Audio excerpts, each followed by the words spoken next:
সকাল 11:30টায় সাভার জাতীয় স্মৃতিসৌধে শ্রদ্ধা নিবেদন করবেন ভারপ্রাপ্ত রাষ্ট্রপতি হাফিজউদ্দিন আহমেদ। সেখান থেকে দুপুর 12:30টায় শেরেবাংলা নগরে শহীদ প্রেসিডেন্ট জিয়াউর রহমান ও সাবেক প্রধানমন্ত্রী খালেদা জিয়ার সমাধিতে শ্রদ্ধা নিবেদন করবেন। এ নিয়ে জানাতে সাভার থেকে যোগ দিচ্ছেন সহকর্মী রুবেল আহমেদ। রুবেল, ভারপ্রাপ্ত রাষ্ট্রপতি হাফিজউদ্দিন আহমেদ জাতীয় স্মৃতিসৌধে শ্রদ্ধা নিবেদন করবেন, সেখানে প্রস্তুতি এবং নিরাপত্তা নিয়ে বিস্তারিত জানাবেন।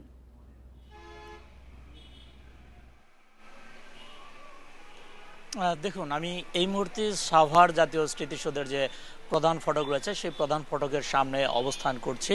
তো ভারপ্রাপ্ত রাষ্ট্রপতি হাফিজউদ্দিন আহমদ সাভার জাতীয় স্মৃতিসৌধে শ্রদ্ধা নিবেদন করতে আসবেন। এই উপলক্ষে কিন্তু যাবতীয় প্রস্তুতির যে বিষয়টি সেটি কিন্তু সম্পন্ন করেছে সাভার গণপূর্ত বিভাগের কর্মীরা। আমার সাথে সাভার জাতীয় স্মৃতিসৌধের যিনি ভারপ্রাপ্ত কর্মকর্তা রয়েছেন প্রকৌশলী আনোয়ার খান, তার সাথে কথা হয়েছে। তিনি আমাদেরকে জানিয়েছেন রাষ্ট্রপতির আগমনকে ঘিরে তারা এরই মধ্যে সাভার জাতীয় স্মৃতিসৌধকে ধুয়ে মুছে পরিষ্কার পরিচ্ছন্নতার যে কাজটি রয়েছে সেটি তারা সম্পন্ন করেছে। আমি আজ সকালে এসে কিন্তু এখানে দেখতে পেয়েছি শেষ মুহূর্তের যে পরিষ্কার পরিচ্ছন্নতার যে বিষয়টি সেটি কিন্তু গণপূর্ত বিভাগের কর্মীরা করছেন। এবং আপনি যে আরেকটি বিষয় জানতে চাচ্ছিলেন, নিরাপত্তার জনিত যে বিষয়টি জানতে চাচ্ছিলেন, সেই বিষয়ে আমার ঢাকা জেলা উত্তরের যিনি অতিরিক্ত পুলিশ সুপার রয়েছেন জাহাঙ্গীর আলম, তার সাথে কথা হয়েছে। তিনি আমাদেরকে জানিয়েছেন ভারপ্রাপ্ত রাষ্ট্রপতি সাভার জাতীয় স্মৃতিসৌধে সকাল 11:30টার দিকে এসে জাতির বীর শহীদ সন্তানদের প্রতি শ্রদ্ধা নিবেদন করবে। তারই লক্ষ্যে তারা কিন্তু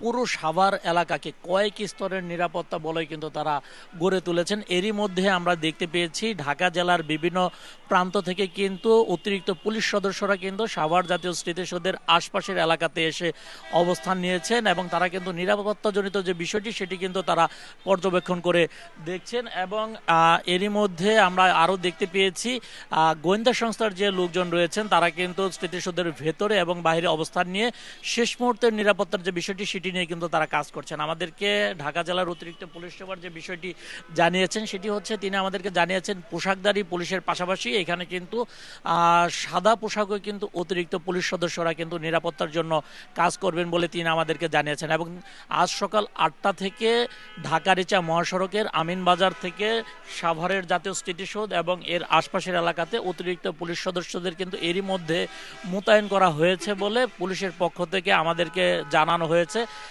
রাষ্ট্রপতি সকাল 11:30টায় সড়ক পথে সাভার জাতীয় স্মৃতিসৌধে এসে জাতির বীর শহীদ সন্তানদের প্রতি শ্রদ্ধা নিবেদনের পর স্মৃতিসৌধের যে পরিদর্শন বই রয়েছে সেটিতে তিনি স্বাক্ষর করে তিনি কিন্তু পুনরায় ঢাকার উদ্দেশ্যে রওনা করবেন। তারই লক্ষ্যে এখন পর্যন্ত আমরা সাভার জাতীয় স্মৃতিসৌধ এবং ঢাকা জেলা পুলিশের যাবতীয় প্রস্তুতির যে বিষয়টি রয়েছে সেটি তারা সম্পন্ন করেছে। সাভার জাতীয় স্মৃতিসৌধ এখন পুরোপুরি প্রস্তুত রয়েছে ভারপ্রাপ্ত রাষ্ট্রপতির আগমন উপলক্ষে।